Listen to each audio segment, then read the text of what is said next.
Hi everyone. இந்த வீடியோவில் நம்ம அல்ஜிப்ரிக் எக்ஸ்ப்ரெஷனோட செகண்ட் பார்ட் பார்க்கலாம். இதுக்கு முந்தின வீடியோவில் அல்ஜிப்ரிக் எக்ஸ்ப்ரெஷனுக்கு தேவையான பேசிக்ஸ் பார்ட் எல்லாமே நம்ம டிஸ்கஸ் பண்ணோம். ஆல்சோ அடிஷன் பார்த்தோம். ஓகே, இது மீதி இருக்கிற போர்ஷன்ஸ் இந்த வீடியோவில் பார்க்கலாம். இங்கே பாருங்கள், இப்போது 3 எக்ஸ்ப்ரெஷன்ஸ் கொடுத்துட்டு இதை ஆட் பண்ண சொல்லியிருக்காங்க. ஓகேவா? Addition.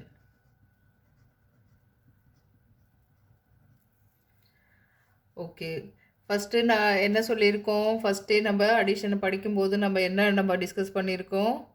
What ever expression they gave, அதில் கவனிக்க வேண்டியது லைக் டேர்ம்ஸ்லாம் இருக்கா, இல்லை ஒரு எக்ஸ்ப்ரெஷன்லேயும் எல்லா டேர்ம்ஸும் இருக்கா அப்படிங்கிறத கொஷினில் பார்க்குறோம். X square Y square constant term. Okay, இந்த செகண்ட் எக்ஸ்ப்ரெஷனில் X square Y square constant term, தேர்டில் X square Y square constant term. Okay, அப்போ எல்லாமே யாருமே இவங்க இல்லை ஒரு எக்ஸ்ப்ரெஷனில் சொல்கிறதுக்கு இல்லை. எல்லா டேர்மே 3 டேர்முமே கொடுத்துருக்குற 3 எக்ஸ்ப்ரெஷன்லையும் இருக்குது. Okay fine. அதை நம்ம இப்போ ஆர்டரிங் பண்ண போகிறோம். எப்படி? ஃபஸ்ட்டு பாருங்கள், X square minus Y square -1 எழுதியாச்சு.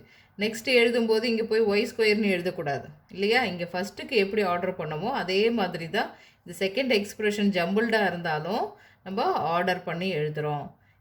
எக்ஸ் ஸ்கொயர் ஃபேமிலி இங்கே மைனஸ் எக்ஸ் ஸ்கொயர், அடுத்தது ஒய் ஸ்கொயர் டேர்ம் இங்கே எழுதியிருக்கோம், அடுத்தது கான்ஸ்டன்ட் டேர்ம். ஓகே, அடுத்தது பாருங்கள் மைனஸ் ஃபஸ்ட்டு யாரை எழுதுவோம்? X square term. இப்போது மைனஸ் எக்ஸ் ஸ்கொயர், அடுத்தது மைனஸ் ஒய் ஸ்கொயர், அடுத்தது கான்ஸ்டன்ட் டேர்ம் +1. இது எல்லாமே இப்போ பாருங்கள், இதெல்லாம் X terms, X square term, இதெல்லாம் ஒய் ஸ்கொயர் டேர்ம், இதெல்லாம் கான்ஸ்டன்ட் டேர்ம். ஓகே, அப்போ இதெல்லாமே நம்ம ஸ்ட்ரெயிட்டாக எழுதும்போது அடிஷனோ சப்ராக்ஷனோ ஈஸியாக இருக்கும். ஓகே, இங்கே பாருங்கள், இங்கே எக்ஸ் ஸ்கொயர் இருக்குது, இங்கே மைனஸ் எக்ஸ் ஸ்கொயர். அப்போ 1 + 1 மைனஸ்னால் இதை நம்ம கேன்சல் பண்ண முடியும். 1 - 1 0 இல்லையா? அப்போ இது ரெண்டும் கேன்சல் ஆகிடும். மீதி நம்மக்கிட்ட இருக்கிறது எக்ஸ் ஸ்கொயர் ஒன்றே ஒரு டேர்ம் தான் இருக்குது, அதுவும் மைனஸ் எக்ஸ் ஸ்கொயர். ஓகே, இங்கே நெக்ஸ்ட்டு பாருங்கள், இங்கேயும் அதே மாதிரி 1 ப்ளஸ்லேயும் மைனஸ்லேயும் இருக்குது, ஸோ கேன்சல் ஆகிடுது. ஃபைனலி மைனஸ் ஒய் ஸ்கொயர் மட்டும் இருக்குது இங்கே. கான்ஸ்டன்ட் டேர்ம்லேயும் +1 -1, ஸோ கேன்சல் ஆகிட்டு மீதி இருக்கிறது -1. So this is the answer for addition. இந்த 3 எக்ஸ்ப்ரெஷனையும் ஆட் பண்ணும்போது நம்மளுக்கு கிடைக்கிறது. ஓகே, அடுத்த ஒரு சம் பாருங்கள். a + b -3, அடுத்தது b - a + 3, அடுத்தது a - b + 3. ஓகே, இதில் என்ன செய்ய போகிறோம்? நம்ம இப்போது 3 எக்ஸ்ப்ரெஷனையும் ஆட் பண்ண போகிறோம். இப்போ இதெல்லாம் ஆர்டரிங் பண்ணி இப்போ ஒன்றும் கீழே ஒன்று எழுதி நம்ம அடிஷன் பண்ணது ஒரு மெத்தடு. இதே அடிஷனையே இந்த மாதிரி வெரைட்டிலையும் பண்ணலாம். ஓகே, இந்த எக்ஸ்ப்ரெஷன் ப்ளஸ் அடுத்தது second expression plus third expression. Okay, இப்போ என்ன பண்ண போகிறோம்? இந்த ப்ராக்கெட்குள்ளே சேம் டேர்ம் லைக் டேர்ம்ஸ் எல்லாம் டுகெதராக ஒரு ப்ராக்கெட்குள்ளே கொண்டு வர போகிறோம். நீங்கள் எந்த மெத்தடில் வேணாலும் போடலாம். இந்த மாதிரி ஒன்றுக்குள்ள ஒன்று எழுதி அடிஷன் பண்ணுறதும் ஓகே. இந்த மாதிரி பண்ணும்போதும் பக்கத்துலேயே வெர்டிக்கல் பண்ணாலும் சரி ஹரிசாண்டல் பண்ணாலும் சரி ஆன்சர் சேமாக தான் வரப்போகுது. பட் கேர்ஃபுல்லாக போடணும். ஓகே, இங்கே பாருங்கள், ஃபஸ்ட்டு எக்ஸ்ப்ரெஷனுக்குள்ளே ஒரு ஏ இருக்குது. ஏ டேர்ம்லாம் இப்போ நம்ம டுகெதராக கலெக்ட் பண்ணலாமா? இப்போ செகண்ட் எக்ஸ்ப்ரெஷனில் -a இருக்குது, இங்கே எழுதியிருக்கோம். தேர்ட் எக்ஸ்ப்ரெஷனில் +a இருக்குது, இங்கே எழுதியிருக்கோம். அப்போ ஏ லைக் டேர்ம்ஸ் எல்லாம் ஒரு ப்ராக்கெட்குள்ளே போட்டுட்டோம். அடுத்தது பி டேர்ம்ஸு அதை இங்கே போட போகிறோம். ஃபஸ்ட்டில் +b, செகண்டில் +b, தேர்டில் -b. அப்போ ஏ ஃபேமிலி ஏ டேர்ம்ஸ் முடிச்சிட்டோம், பி டேர்ம்ஸ் முடிச்சிட்டோம். அடுத்தது கான்ஸ்டன்ட் டேர்ம் இங்கே எழுத போகிறோம். -3 செகண்ட் எக்ஸ்ப்ரெஷனில் +3, இங்கே +3. இப்போ பாருங்கள், இந்த ப்ராக்கெட்குள்ளே a - a 0 ஆகிடும். அப்போ ஒரு a இங்கே ப்ளஸில் ஒன்று இருக்குது, மைனஸில் ஒன்று இருக்குது, இது கேன்சல் ஆகிடும். ஒரு b இங்கே கிடைக்கும். அடுத்தது -3 +3 கேன்சல் ஆகிட்டு இங்கே வெறும் 3 கிடைக்கும். அப்போ திஸ் இஸ் த ஆன்சர்.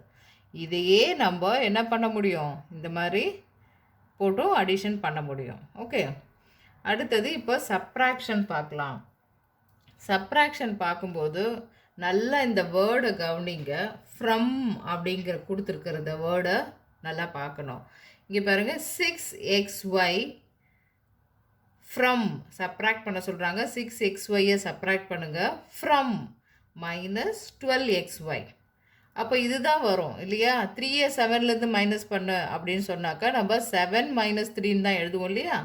அதை மாதிரி இப்போது இங்கே எழுதியிருக்கோம் -12xy சப்ராக்ட் பண்ண போகிறோம். அதனால் மைனஸ் சைன் போட்டிருக்கோம். யாரை 6xy. ஸோ தட் இங்கே என்ன கிடைக்குது, ரெண்டுமே வந்து மைனஸில் இருக்குது. ஸோ தட் -12ம் 6ம் 18xy. ஓகே, ரெண்டுமே நெகட்டிவ் சைன் தானே. அப்போ ரெண்டுமே negative sign together means what, addition. அப்போ இவங்க நெகட்டிவ் சைன் போட்டுட்டு இங்கே 12ம் 6ம் 18xy. ஓகேவா. அடுத்தது ஒன்று பாருங்கள். a minus bயை சப்ராக்ட் பண்ணுங்க from a plus b. Right, a plus bயிலிருந்து பண்ண சொல்லியிருக்காங்க. ஸோ தட் ஃபஸ்ட்டு அதை எழுதிக்கிறோம் minus a minus b. Okay, இங்கே ஃபஸ்ட்டு எக்ஸ்ப்ரெஷனில் பாருங்கள் a அப்படியே இருக்குது ப்ளஸ் b போட்டிருக்கோம். இந்த ஃபுல் ப்ராக்கெட்டுக்குமே வெளியில் இருக்கிற மைனஸ் சைனு காமன். ஓகே, அப்போ நம்ம என்ன பண்ணணும், வெளியே இருக்கிற மைனஸை உள்ளே இருக்கிற எல்லா டேர்முக்கும் மல்டிபிள் பண்ணணும். ஏன்னா ப்ராக்கெட் இருக்கு இல்லையா. So minus into A minus A, again minus into minus plus then B. இந்த டேர்ம் புரிஞ்சுதா உங்களுக்கு. வெளியில் இருக்கிற மைனஸ்னால் உள்ளே இருக்கிற டேர்ம்ஸ் எல்லாம் மல்டிபிள் பண்ண போகிறோம். அப்போ மல்டிபிள் பண்ணால் ப்ளஸ் ஏ வந்து மைனஸ் ஏவாக ஆகிடுது, மைனஸ் பி வந்து ப்ளஸ் பியாக மாறிடுது. இதுக்கப்புறம் தான் நம்ம போய் சிம்ப்ளிஃபை பண்ண போகிறோம். இங்கே பாருங்கள், இந்த எல்லாம் பண்ணி முடித்த உடனே ஒன்று ப்ளஸ்லேயும் ஒன்று மைனஸ்லேயும் இருக்கா. ஓகே, சாரி, இங்கே வந்து பார்த்தீங்கன்னாக்கா 2b. அப்போ ஏ டேர்ம் ரெண்டுமே கேன்சல் ஆகிடுது. பி டேர்ம் பாருங்கள், இங்கே ப்ளஸ் பி, இங்கே ப்ளஸ் பி. அப்போது 2b. ரைட். அடுத்தது இப்போ வேறு வெரைட்டி நிறைய இருக்கிறது மாதிரி சப்ராக்ஷன் பார்க்கலாம் நம்ம. 4pq - 5q² - 3p². ஓகே, ஒரு டேர்ம் இருக்குது. இந்த டேர்மை சப்ராக்ட் பண்ணணும் from this term, this expression. Right. அப்போது ஃபஸ்ட்டு இது தான் வந்து மேலே எழுதிப்போம். 5p² + 3q² - pq. சரி, செகண்ட் டேர்மு இங்கே என்னென்ன இருக்குது. அப்போ ஃபஸ்ட்டு யாரை எழுதியிருக்கோம் இங்கே எடுத்துகிட்டு போய் நீங்கள் ஓகே அடுத்த எக்ஸ்ப்ரெஷன் சொல்லிட்டு இப்போ 4pq -5q² - 3² எழுதக்கூடாது. என்ன பண்ணணும், இங்கே மேலே எப்படி ஆர்டரிங் பண்ணியிருக்குமோ அந்தந்த லைக் டேர்ம்ஸை தான் இங்கே போடணும். அப்போது இங்கே ஜம்பிள்டாக இருந்தாலும் நான் ஃபஸ்ட்டு யாரை எழுதியிருக்கேன், p² டேர்மை எழுதியிருக்கேன். அப்போ இங்கே போய் நம்ம தேடணும் எங்கே p² இருக்கா. S, -3p². அதை எடுத்துகிட்டு வந்து இங்கே எழுதியிருக்கோம். அடுத்தது இங்கே என்ன எண்ணம், q². அப்போ இங்கே இருக்கா. S, -5q². அடுத்தது pq டேர்ம், அது இங்கே எட்டுனது போட்டிருக்கோம். ஓகே, மேலே இங்கே எழுதியாச்சு. நம்ம வெர்டிக்கல் சப்ராக்ஷன் மெத்தடில் பண்ண போகிறோம். ஸோ மேலே கீழே எழுதியாச்சு. நம்ம என்ன ஒர்க் இங்கே பண்ண போகிறோம், ஆப்ரேஷனு மைனஸ். அப்போ மைனஸ் பண்ணணுன்னா இந்த மாதிரி வெர்டிக்கலாக எழுதும்போது எல்லாத்துக்கும் கீழே இருக்கிற இந்த எக்ஸ்ப்ரெஷனில் இருக்கிற எல்லா சைனும் வி ஷுட் சேஞ்ச். இங்கே மைனஸாக இருந்தால் ப்ளஸ், இங்கே மைனஸாக இருந்தால் ப்ளஸ், இங்கே ப்ளஸ்ஸாக இருந்தால் மைனஸ். ஸோ ஆப்போசிட் சைன்ஸை இங்கே மென்ஷன் பண்ணணும். மென்ஷன் பண்ணதுக்கப்புறம் இங்கே இருக்கிற ஒவ்வொரு டேர்முக்கும் இந்த சேஞ்ச் பண்ண சைன்ஸ் தான் அப்ளிகபிள். ஓகே, இப்போ பாருங்கள் 5p². இப்போ இதுக்கு எந்த சைன் இருக்குது, இதுதான் அப்ளிகபிள் இல்லையா. அப்போ plus 3p². So that 5 + 3 8p². அடுத்தது இங்கே பாருங்கள் 3, இங்கே +5 8q². நெக்ஸ்ட் இங்கே மைனஸ் மைனஸ், இங்கே -1, இங்கே -4. ஸோ டோட்டலாக -5pq. ஓகே, அப்போ வெர்டிக்கலில் வந்து நம்ம சப்ராக்ஷன் பண்ணுறோம். ஃபஸ்ட்டு கவனிக்கிறோம் எல்லா டேர்மும் இருக்கா. எஸ், இங்கே p² q² pq, இங்கேயும் p² q² pq எல்லாமே இருக்குது. ஓகே, யார்கிட்ட இருந்து நம்ம சப்ராக்ட் பண்ண போகிறோம் அந்த டேர்மை ஃபஸ்ட்டு எழுதுகிறோம். எதை சப்ராக்ட் பண்ண போகிறோன்றதை கீழே எழுதுகிறோம். இதில் சப்ராக்ஷன் அடிஷன் என்னும்போது நம்ம சைன்லாம் சேஞ்ச் பண்ண மாட்டோம். வெர்டிக்கலில் அப்படியே தான் போட போகிறோம். இங்கே சப்ராக்ஷனில் மட்டும்தான் கீழே இருக்கிற போர்ஷன் எல்லாத்துக்கும் சைன் சேஞ்ச் பண்ணணும். சேஞ்ச் பண்ணதுக்கப்புறம் அந்த சைன் தான் அந்த டேர்ம்ஸுக்கு அப்ளிகபிள். ஓகே, அதுக்கப்புறமா நம்மளுக்கு என்ன வாட் எவர் சைன்ஸ் இருக்கோ அதுக்கு தகுந்த மாதிரி இங்கே ஒர்க் பண்ண போகிறோம். அதுதான் ஆன்சர். ஓகே, இப்போ இந்த சம்மை வெர்டிக்கலில் போட்டு பார்த்தோம். இதே நம்ம வந்து நார்மலாக வந்து ஹரிசாண்டலில் பண்ணலாமா? இப்போ பாருங்கள், இந்த டேர்ம் ஃபஸ்ட்டு எழுதிடுறோம், மைனஸ் இந்த டேர்ம் எழுதுகிறோம். ஓகே, என்ன பண்ண போகிறோம்? ஃபஸ்ட்டில் இருக்கிறத அப்படியே எடுத்து எழுதியாச்சு. இந்த செகண்ட் டேர்முக்கு வெளியில் இருக்கிற மைனஸ் வந்து காமன் இல்லையா? ஸோ வெளியில் இருக்கிற மைனஸால் உள்ள எல்லாத்தையும் நம்ம போய் மல்டிபிள் பண்ண போகிறோம். ஸோ இங்கே 4pq மைனஸால் மல்டிபிள் பண்ணும்போது இங்கே -4pq. அடுத்தது மைனஸ் இன்ட்டு மைனஸ் ப்ளஸ், தென் 5q square, minus into minus plus 3p square. Okay, இப்போ மல்டிபிள்லாம் பண்ணிவிட்டு இப்போ இந்த எல்லாமே அடிஷனோ சப்ராக்ஷனோ சம் டேர்ம்ஸில் இங்கே இருக்குது, எல்லாமே லென்த்தி ஒன்றா. இதுக்கப்புறம் மல்டிபிள் பண்ணி முடித்ததுக்கப்புறம் யார் யாரெல்லாம் லைக் டேர்ம்ஸ்ன்னு நான் பார்க்குறேன். பி ஸ்கொயர் எங்கேயாவது இருக்கீங்களா? எஸ். ஓகே, இந்த ரெண்டு டிஃப்ரெண்ட் கலர்ஸில் நான் சர்க்கிள் பண்ணியிருக்கேன் பாருங்கள். இங்கே 5p ஸ்கொயர், இங்கே plus P square. Okay, plus 3p square. அப்போ ஜாயின் பண்ணும்போது 8p ஸ்கொயர்.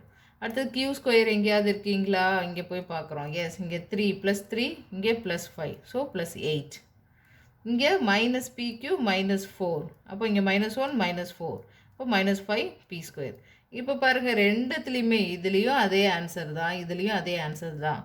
விச் மீன்ஸ் வெர்டிக்கலில் நீங்கள் வந்து சப்ராக்ஷன் மாடல் போட்டாலும் சரி, ஹரிசாண்டல் மெத்தடில் போட்டாலும் சரி, ஆன்சரு ஒரே மாதிரி தான் வரும். ஹரிசாண்டலில் போடும்போது நீங்கள் இந்த சைனை மல்டிபிள் பண்ணிவிட்டு இங்கே கொண்டு வரீங்க. இந்த ஒர்க்குக்கு தான் நம்ம இங்கே என்ன பண்ணுறோம்? சப்ராக்ஷன் போது இங்கே சைனை சேஞ்ச் பண்ணுறோம்.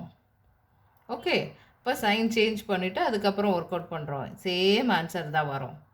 ஓகே, அப்போ சப்ராக்ஷன் போர்ஷனில் ஃப்ரம் அப்படிங்கிற வேர்டை வந்து கவனித்து எதிலிருந்துன்றதை முதல்ல பார்க்கணும்.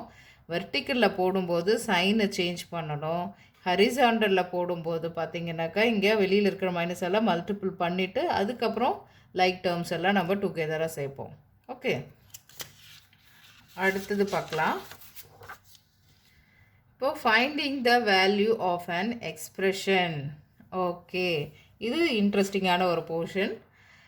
இப்போ ஒரு எக்ஸ்ப்ரெஷன் கொடுத்துருப்பாங்க. If m is equal to 2 find the value of ஒரு எக்ஸ்ப்ரெஷன் கொடுத்துருப்பாங்க. அதில் வர்ற ஒரு வேரியபிளுக்கு இந்த நம்பரை எடுத்துகிட்டு போய் நீங்கள் சப்ஸ்டியூட் பண்ணால் என்ன வேல்யூ கிடைக்கும் அப்படின்றது கேட்குறாங்க. ஃபஸ்ட்டு சம் பாருங்கள், ஒரு எக்ஸ்ப்ரெஷன் என்னது? m-2. இந்த எக்ஸ்ப்ரெஷனில் எங்கெல்லாம் m இருக்கோ அதில் நம்ம 2 எடுத்துகிட்டு போய் போட போகிறோம். அப்போது m is equal to 2ன்னு போடும்போது இந்த எக்ஸ்ப்ரெஷன் என்ன ஆகுது? 2 - 2 is equal to 0. ஓகே, அடுத்தது ஒரு சம் பார்க்கலாம். 3m - 5. அப்போ என்ன பண்ணுறோம்? இது எல்லாமே ABCD இந்த 4 சம்முக்குமே வந்து m2ன்னு சப்ஸ்டியூட் பண்ணும்போது என்ன கிடைக்குன்றது தான் கொஷின். ஓகே, அப்போது இங்கே இருக்கிற mக்கு 2ன்னு சப்ஸ்டியூட் பண்ணுறோம். ஸோ 3 × 2 6 -5. அப்போ 6 - 5 1 ஆன்சர். நெக்ஸ்ட் பாருங்கள், 5m / 2 + 4. mக்கு என்ன போட போகிறோம்? 2 போட போகிறோம். அப்போ 5 2s are 10, 10 / 2 + 4. இல்லை நீங்கள் இதிலே வந்து இங்கே இருக்கிற டினாமினேட்டில் இருக்கிற 2வும் இங்கே பாருங்கள், இதில் இருக்கிற 2வும் இதில் இருக்கிற 2வும் கேன்சல் ஆகிடுச்சுன்னா ஆட்டோமேட்டிக்காக இந்த ஸ்டெப்பு வந்துடும் 5 + 4ன்னு சொல்லிட்டு. ஓகே, இங்கேயே இல்லை நீங்கள் வந்து 10 / 2ன்னு போட்டு அதுக்கப்புறம் நீங்கள் டிவைட் பண்ணாலும் சேம் தான் ஆன்சர் வரப்போகுது. ஓகே, நெக்ஸ்ட்டு பாருங்கள், 9 - 5m. இங்கே mக்கு பதிலாக நம்ம 2ன்னு சப்ஸ்டியூட் பண்ண போகிறோம். அப்போது 9 - 10. இப்போ 9 - 10 வந்து என்னது? ஒரு மைனஸ் சைன் இருக்குது, பிக் நம்பருக்கு மைனஸ் சைன் இருக்குது போட்டிருக்கோம். அப்போ 10லேருந்து 9 போச்சுன்னா -1. ஓகே, அப்போது இந்த மாதிரி உங்களுக்கு எக்ஸ்ப்ரெஷன்ஸ் கொடுத்துட்டு அதில் வர்ற வேரியபிளுக்கு ஒரு வேல்யூ கொடுத்து இதை சப்ஸ்டியூட் பண்ணி வேல்யூ கண்டுபிடிங்க அப்படின்ற கொஷின்ஸ் வந்து கண்டிப்பாக 2 மார்க்ஸில் வந்து வரும். ஓகே, இங்கே பாருங்கள், அடுத்த ஒரு கொஷின்னு. இதில் a is equal to 2, b is equal to -2. Find the value. First question பாருங்கள், a² + b². அப்போ எங்கெல்லாம் a இருக்கோ அங்கே வந்து 2 போட போகிறோம், எங்கெல்லாம் b இருக்கோ அங்கே -2 போட போகிறோம். ஓகே, இப்போ இங்கே 2 ஏக்கு பதிலாக போட்டுட்டோம், பிக்கு பதிலாக -2 போட்டோம். இங்கே ரெண்டுத்துக்குமே ஸ்கொயர் இருக்குது. ஓகே, 2 ஸ்கொயர் வந்து 4, -2 ஸ்கொயரும் 4 தான். -2 இன்ட்டு -2 வந்து என்னது, minus into minus plus 2 into 2 4. So that இங்கே 4 வருது. Answer is 8. ஓகே, இங்கே பாருங்கள் இன்னொரு example. a square plus a into b plus b square. இது எப்படி படிக்கலாம்? a square plus ab plus b square. ab அப்படின்னா அது ஏவும் பியும் மல்டிப்பிளில் இருக்குன்னு மீனிங். ஓகே, அடுத்தது ஏக்கு வந்து 2ன்னு கொடுக்குறோம், பிலாம் வந்து -2ன்னு கொடுக்குறோம். இதெல்லாம் சப்ஸ்டியூட் பண்ணும்போது இங்கே பாருங்கள் 2 ஸ்கொயர் 4, இங்கே ப்ளஸ் இருக்குது. இது ரெண்டும் என்னது, plus into minus minus 2 into 2 4. இங்கே த ஹோல் ஸ்கொயர் பண்ணும்போது மைனஸ் இன்ட்டு மைனஸ் ப்ளஸ் ஆகி 4 தான் வருது இல்லையா. அடுத்தது இங்கே இருக்கிற ஒரு ப்ளஸ் 4ம் இங்கே இருக்கிற -4ம் கேன்சல் ஆகி 4லேருந்து 4 போச்சுன்னா 0, மீதி இருக்கிற 4 மட்டும்தான் இங்கே ஆன்சர். ஓகே, அடுத்த ஒரு சம் பார்க்கலாம். 2a square plus b square plus 1. ஏக்கு என்ன போட போகிறோம்? 2. பிக்கு என்ன போட போகிறோம்? -2. என்ன இப்போ நானாக திங்க் பண்ணி சொல்கிறேன்னா? இல்லை, இங்கே கொஷின் கொடுத்துருக்காங்க. இதுக்கு எல்லாம் கொடுத்துருக்குற 3 சம்முக்குமே ஏக்கு பிக்கு அவங்க சொன்ன வேல்யூ தான் நம்ம போட்டுட்ருக்கோம். ஓகே, அடுத்தது 2 இன்ட்டு 4. அடுத்தது இங்கே 2 த ஹோல் ஸ்கொயர் வந்து 4 ப்ளஸ் 1. இங்கே பாருங்கள் 2 இன்ட்டு 4 8, இங்கே இருக்கிற 4 1, இதெல்லாம் ஆட் பண்ணும்போது 13 ஆன்சர் வருது. ஓகே, இங்கே இப்போ அடுத்தது பாருங்கள். Simplify the expression and find the value if X is equal to 2. First ஒரு எக்ஸ்ப்ரெஷன் கொடுத்துருவாங்க, அதை நீங்கள் முதல்ல சிம்ப்ளிஃபை பண்ணிவிடுங்க. ஃபைனலாக அங்கே எங்கேயாவது எக்ஸுன்னு இருந்தால் அதில் 2ன்னு போட்டு பாருங்கள், அப்போ என்ன வேல்யூ வருது. ஓகே, உங்களை வந்து எடுத்த உடனே எக்ஸில் வந்து நீங்கள் 2ன்னு சொல்லிட்டு போட வேண்டாம். சிம்ப்ளிஃபை முதல்ல பண்ணிவிடுங்க, அப்போ ஈஸியாக இருக்கும். நீங்கள் அப்படி போட்டாலும் சேம் ஆன்சர் தான் வரப்போகுது. இங்கே என்ன சொல்லியிருக்காங்க, நம்ம ஃபஸ்ட்டு சிம்ப்ளிஃபை பண்ணி செம்ம சின்னதாக்கிட்டோம்னாக்கா நம்ம அப்போ சப்ஸ்டியூட் பண்ணுறது ஈஸியாக இருக்கும். இங்கே பாருங்கள் ஒரு எக்ஸாம்பிள். இங்கே X plus 7 plus 4 into X minus 5. அப்போ இங்கே ஏன் ப்ராக்கெட் போட்டிருக்கேன்னா, இந்த 4 வந்து காமன் ஃபார் போத் எக்ஸுக்கும் இந்த 4 இருக்குது, -5க்கும் இந்த 4 இருக்குது. ஓகேவா. அடுத்தது இங்கே பாருங்கள் எக்ஸ் எழுதிட்டோம், ப்ளஸ் 7 அப்படி எழுதிட்டோம். அப்போ இந்த ப்ராக்கெட்டை முதல்ல ரிமூவ் பண்ணணும். ஸோ அதுக்கு நம்ம மல்டிபிள் பண்ண போகிறோம். 4 இன்ட்டு எக்ஸ் 4x. அடுத்தது plus into minus minus 4 5s are 20. Okay, இங்கே எழுதியாச்சு. இப்போ என்ன பண்ண போகிறோம்? லைக் டேர்ம்ஸ் 4x இருக்குது, இங்கே x இருக்குது, அப்போ 5x. இங்கே நம்பர் -20, இங்கே +7. ஸோ ஆன்சர் வந்து -13. இப்போ இதை சிம்ப்ளிஃபை, இதுக்கு மேலே இதை சிம்ப்ளிஃபை பண்ண முடியாது. இங்கே பண்ணதுக்கப்புறம் சிம்ப்ளிஃபை பண்ணதுக்கப்புறம் எங்கெல்லாம் எக்ஸ் இருக்கோ அங்கே 2ன்னு போட போகிறேன். ஓகே, இங்கே பாருங்கள் 5 2s are 10, 10 minus 13, answer is -3. இப்போ இந்த சிம்ப்ளிஃபை பண்ணாமல் டைரெக்டாக எடுத்துகிட்டு போய் இங்கே 2 இங்கே 2 அப்படி போட்டிங்கனாலும் உங்களுக்கு இங்கே ஆன்சர் வரும். பட் இங்கே என்ன கொஷின் கேட்டிருக்காங்க, எக்ஸ்ப்ரெஷனை முதல்ல சிம்ப்ளிஃபை பண்ணுங்கள், அதுக்கப்புறம் எங்கெல்லாம் எக்ஸ் இருக்கோ அங்கே இந்த வேல்யூ சப்ஸ்டியூட் பண்ணுங்கன்னு சொல்லியிருக்காங்க. ஓகே, இன்னொரு எக்ஸாம்பிள் பார்க்கலாம். 4 இன்ட்டு 2x minus 1. ப்ராக்கெட்னா வெளியே இருக்கிற நம்பர் மல்டிபிள் பண்ணணும் மீனிங் இல்லையா. அப்போ இங்கே பாருங்கள் 4 இன்ட்டு 2 8x. இங்கே 4 இன்ட்டு -1 -4. அடுத்தது இங்கே இருக்கிற ப்ளஸ் 3x, சம்மில் இருக்கிற இங்கே ப்ளஸ் 11. ஓகே, அப்போ லைக் டேர்ம்ஸ் எங்கே இருக்குது? இங்கே எக்ஸு, இங்கே எக்ஸு. ஸோ 8ம் 3ம் அடிஷனில் தான் இருக்குது. So 11x. இங்கே 11லேருந்து -4 போயிடுச்சுன்னா 7. ஸோ இப்போ சிம்ப்ளிஃபை பண்ணிட்டோம். இதுக்கப்புறம் இதில் எக்ஸ் இஸ் ஈக்குவல் டு 2ன்னு சப்ஸ்டியூட் பண்ணுறோம். ஓகே, அப்போ போடும்போது நம்மளுக்கு ஆன்சர் 29. அதே மாதிரி தான் இங்கேயும் ஒரு எக்ஸ்ப்ரெஷன் கொடுத்துருக்கோம், அதில் சிம்ப்ளிஃபை பண்ணுறோம். அதுக்கப்புறம் வேல்யூ சப்ஸ்டியூட் பண்ணி எக்ஸுக்கு 2ன்னு சப்ஸ்டியூட் பண்ணி நம்ம என்னன்றதை கண்டுபிடிக்கிறோம். ஓகே, அப்போது இந்த மாதிரி உங்களுக்கு எக்ஸ்ப்ரெஷன் கொடுத்துட்டு சிம்ப்ளிஃபை பண்ணிவிட்டு வேல்யூ கண்டுபிடிங்க. இல்லைனா வெறும் சின்ன சின்னதாக அவங்களே வந்து ஆல்ரெடி சிம்ப்ளிஃபை பண்ண மாதிரி இங்கே சம்ஸ் கொடுத்துட்டு சப்ஸ்டியூட் பண்ணி உங்களுக்கு வேல்யூ மட்டும் கண்டுபிடிங்க அப்படிங்கிறது வரும். எய்தர் 2 வேலை கொடுத்தாலும் நம்மளுக்கு போட தெரியும். ஒரே ஒரு என்னது இங்கே பெரிய எக்ஸ்ப்ரெஷனாக கொடுத்து சிம்ப்ளிஃபை பண்ண சொன்னால் அதை பண்ணிவிட்டு அப்புறம் அப்ளை பண்ணுவோம் what ever they gave. Okay,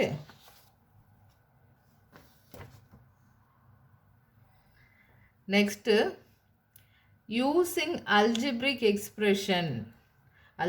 எக்ஸ்பிரஷனை யூஸ் பண்ணி ஃபார்முலாஸ்லாம் நம்ம மேக் பண்ணுறோம்.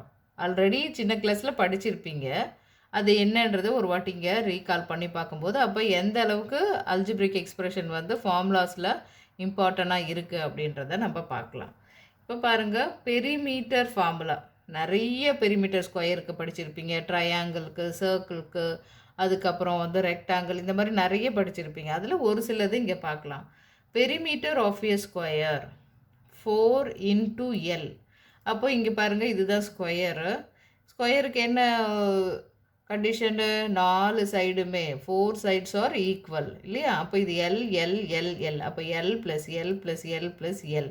அப்போ 4 times repeated addition is called multiplication இல்லையா? அப்போ 4 × L. அப்போ ஆன்சர் இஸ் 4L. அப்போ பாருங்கள், நம்பரு இருக்குது, இன்டீஜரும் இருக்குது, அடுத்தது வேரியபிளும் இருக்குது. அப்போ 4L. நம்ம இங்கே டிசைட் பண்ணுறோம் எல்லு லென்த்து அப்படின்ட்டு. இங்கே எக்ஸுன்னு நான் போட்டிருந்தேன்னா ஓகே 4xன்னு வரும். இங்கே ஏன்னு போட்டிருந்தேன்னா 4aன்னு வரப்போகுது. ஓகேவா? அப்போ ஒரு வேரியபிளும் கான்ஸ்டன்ட் டேர்மும் வந்து மிக்ஸ்அப்பில் நம்ம பெரிமீட்டருக்கு ஃபார்முலா மேக் பண்ண முடியுது. அடுத்தது perimeter of the equilateral triangle. Equilateral ட்ரையாங்கிள்னால் ட்ரையாங்கிளில் இருக்கிற 3 சைடுமே வந்து ஈக்குவல் லென்த்தில் இருக்கும். இது எக்ஸுனா இதுவும் எக்ஸ், இதுவும் எக்ஸ். அப்போ தான் அதை நம்ம ஈக்குவலேட்ரல் ட்ரையாங்கிள்னு சொல்ல போகிறோம் இல்லையா? அப்போ பெரிமீட்டர் என்னது? இங்கேருந்து நீங்கள் வாக் பண்ண போகிறீங்கன்னா 1 2 3 சைட்ஸும் போடும். அப்போது 3 × x 3x இல்லையா? அடுத்தது பாருங்கள், ஏரியா ஃபார்முலா. ஏரியா ஃபார்முலாஸ் என்னது?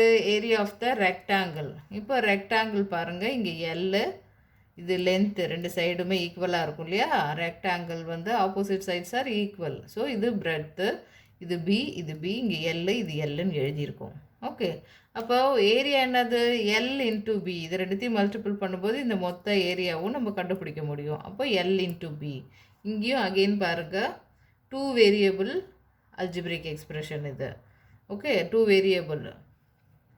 அடுத்தது ஏரியா ஆஃப் த ஸ்கொயர். அப்போது ஸ்கொயருக்கு என்னது? எல்லாமே நான் ஈக்குவலாக இருக்கும். ஸோ இந்த ஏன்னு நான் எடுத்துக்கிட்டேன்னா a × a ஸ்கொயர்.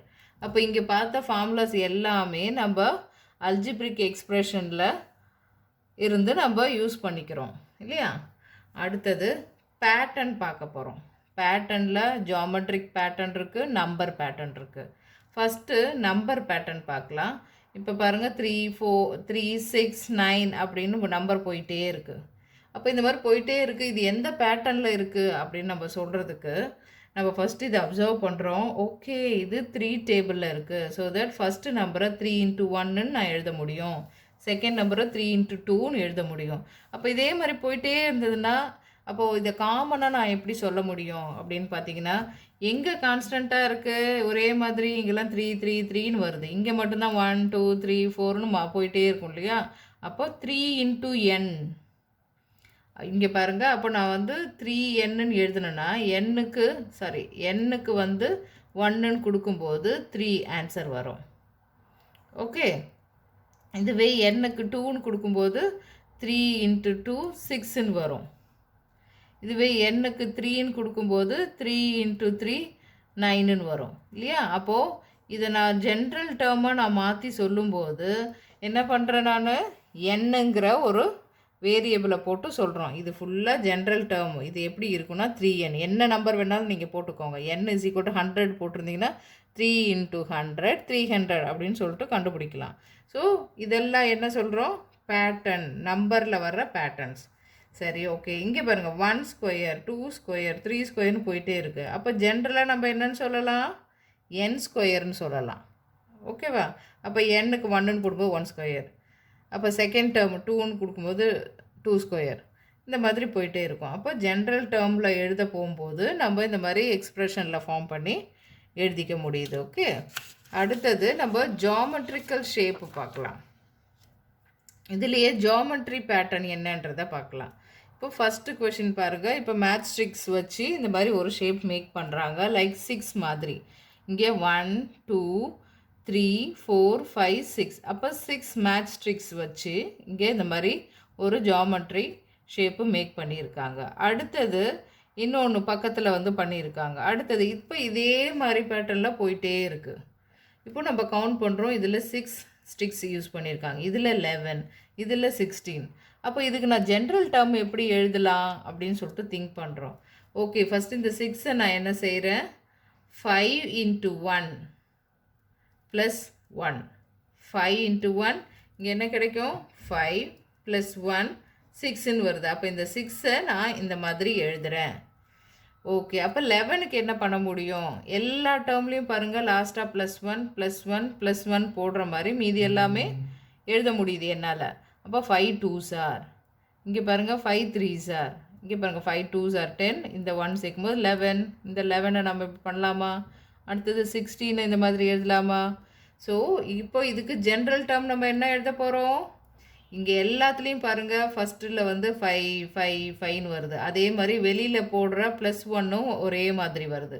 உள்ள ஒரு இடத்துல யார் சேஞ்ச் ஆகுறாங்க, மல்டிப்பிளில். இங்கே ஃபஸ்ட்டு டேர்ம்னா 1ஆல் மல்டிபிள் பண்ணுறாங்க, செகண்ட் டேர்மில் 2ஆல், தேர்ட் டேர்ம்னா 3ஆல். அப்போ ஜென்ரல் டேர்ம் nth டேர்ம் எப்படி இருக்கும், இந்த 5 வந்து ஒரே மாதிரி தான் இருக்குது. ஸோ ஃபஸ்ட்டு டேர்மில் 5 எழுதிடுறோம். இங்கே +1 எல்லாத்துலேயும் வருது, அதையும் எழுதிடுறோம். எங்கே மாறுது, இங்கே மட்டும்தான் மாறுது. ஸோ அங்கே nன்னு எழுதுகிறேன். ஸோ 5n + 1 இதோட ஜென்ரல் டேர்ம் வந்து இதுதான். ஓகே, அடுத்தது பாருங்கள், அதே மாதிரி மேட்ச்ஸ்டிக்ஸ் வச்சு 4ங்கிற மாதிரி மேக் பண்ணியிருக்காங்க. ஸோ 1 2 3 4, அப்போ 4 ஸ்டிக்ஸு யூஸ் பண்ணுறாங்க. நெக்ஸ்ட்டு ஒரு பிக்சர் இதே மாதிரி போயிட்டுருக்கு. அப்போ இது ஒவ்வொன்றுத்துக்கும் எத்தனை ஸ்டிக்ஸ் யூஸ் பண்ணாங்கன்னு இங்கே மென்ஷன் பண்ணியிருக்கோம். ஓகே, இது எப்படி நம்ம வந்து பண்ணலாம் அப்படின்றது பார்க்குறோம். இதுலேயும் வந்து 3 + 1, இதுலேயும் என்ன பண்ணலாம், +1ஐ வெளியே எடுத்துட்டா இங்கே 6 இருக்கும். 6 + 1 வர்றதுக்கு நம்ம தான் ட்ரை பண்ணணும். இப்போ 3 into 1 + 1, இங்கே என்ன கிடைக்கும், 3 into 1 3, இங்கே +1 4 ஆன்சர் இல்லையா. அடுத்தது 7 வர்றதுக்கு நம்ம 3 into 2 + 1. அப்போது மேலே பார்த்த மாதிரியே தான் இங்கே எல்லாத்துலேயும் ப்ராக்கெட்குள்ளே ஃபஸ்ட்டில் 3 3 3ன்னு வருது, வெளியே வந்து +1 +1ன்னு வருது. ஓகே, அப்போ ஜென்ரல் டேர்ம் ஃபஸ்ட்டு டேர்முக்கு n, second term 2, third term 3னா nth டேர்ம் ஜென்ரல் டேர்ம் வந்து எப்படி இருக்கும், எக்ஸட்ரா இது. ஓகே, ஜென்ரல் டேர்ம் வந்து n இங்கே மாற்ற போகிறோம். So that we will get 3n + 1. அப்போது உங்களுக்கு வந்து நம்பர் பேட்டர்ன் கொடுத்துட்டு உங்களுக்கு எழுத சொல்கிறாங்க. அல்ஜிப்ரிக் எக்ஸ்பிரஷன்னாலும் நம்மளால் எழுத முடியும். ஜியாமெட்ரிக் பேட்டர்னில் கொடுத்துட்டு நம்மளுக்கு அல்ஜிப்ரிக் எக்ஸ்பிரஷனில் எழுத சொன்னாலும் we can make it. Okay, so இந்த வீடியோவில் பார்த்த சம்ஸு இது எல்லாமே உங்களுக்கு இந்த சாப்டரில் புரிஞ்சிருக்குன்னு நினைக்கிறேன். லைக் பண்ணுங்கள், ஷேர் பண்ணுங்கள், சப்ஸ்கிரைப் பண்ணுங்கள். அப்போ நான் அப்லோட் பண்ணுற வீடியோ உங்களுக்கு இமீடியட்டாக ரீச் ஆகும். தேங்க்யூ.